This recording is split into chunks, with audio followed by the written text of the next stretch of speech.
This is the Al-Maida Initiative, conversation without compromise. So you're not necessarily hoping for like a Khalifa, more of a sort of... No. For me, as a human being, I'm totally against that. I don't like a religious ruling. Yeah. Okay. So more of a kind of like a European Union type of thing where you've got the independent nations that are friends, that are trading with each other, that are cooperating with each other. Yeah, exactly. Even if we can take, the Russian experience, a federation. Yeah. That's really a good thing. I mean, each country has its own policy, but they're all under one country. So how do you feel about, so in America, there's massive evangelical Christian support for Israel. What do you think about that? Well, the thing about Americans is that they are politically illiterate. Like everyone knows that, and even like my American friends, I always tell them this: you need to see the thing from more than one point of view. You need to see multiple points of view. You only hear about Israeli people and they're being killed by Palestinians, but it's your media. I always blame the media in the West. I mean, okay, look, I've had this problem. Like whenever I travel, there's always that person who calls me a terrorist whenever they hear I'm from Jordan. Okay, so I'm always between two, two choices.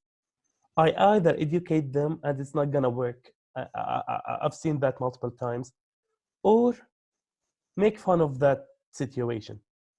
So they're calling me a terrorist, for example. Okay, and I say, okay, your house is next, for example. Okay. Mm-hmm. So they just, panic. And I see them the next day and I was like, your house is still standing, right? That's how they get my point. So I sometimes try, to talk to talk some sense into my American friends. Some lessons, some don't. Still, as long as they don't show that they're pro-Israel in front of me, we're cool. I think I've I grew up pretty much uncritically pro-Israel. Yeah. Right. It's kind of what I was, that's kind of the mindset I grew up in. Yeah. And I'm not by no means a card-carrying Palestinian either at this point, but there's a lot more nuance to the situation than I've really thought about when I was younger. And I visited in 2014, and it's such a beautiful country, beautiful people on both sides. And what was so sad about it to me is that my son was 7 months old at the time, and we stayed on Salahuddin Street in I think East Jerusalem, and we were in a Palestinian area, and everyone was so nice to us.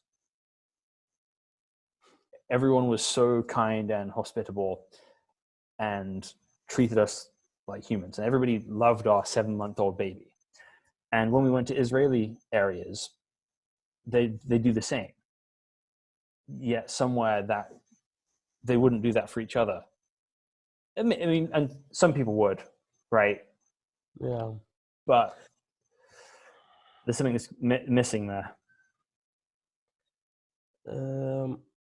How to say it? Okay.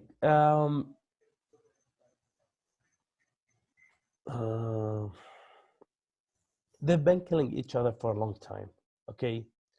It reached the point. I don't know if you heard about it. I don't know, maybe 2 years ago, when the Israeli army burned a 7 months old baby alive.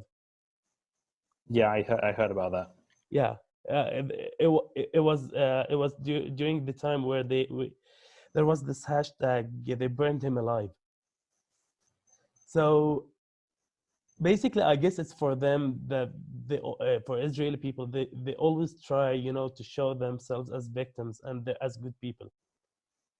But when it comes to Palestinians, I mean, okay, look, in all wars, it is always said that leave women and kids alone. Kill the men, but leave the kids and the women alone. But for them, that's not an option. No, kill them all. It's more of I don't know. Did you watch Game of Thrones? Yes. Yeah, it's more of the Mad King. Burn them all. Yeah. Basically, they are playing the Mad King, but they've been playing him for a long time. I mean, it becomes really easy for them to kill babies, to kill women. I mean, I do remember back in 2010, I was in Palestine, and I've seen this thing, and I'll never be able to forget it. There was this like a fight between three Israeli, military men and three Palestinians. So they shot one of the Palestinians in his head. He's dead now. So his other friends ran away, and then the three Israelis came. They kept shooting his body until they torn it apart. That happened it was only like 4 meters away from me, and I lost my mind. It's a dead body, and still they showed no respect. So basically, when they deal with other nationalities, that's what I'm saying. I mean, when they deal with other nationalities, they just want to show themselves as victims, as good people in front of the world, just to tell them that the Palestinians are the bad people. Well, I think there's something very poisonous about that. And I think that you see it in pretty much, find me any evil empire in history, and at one point, they have been the victims of something. I'm sorry? So if you look at any evil empire in history, right? You look at the Soviet Union, you look at Nazi Germany, you look at ancient Rome, all of them at some point have been the victim of something.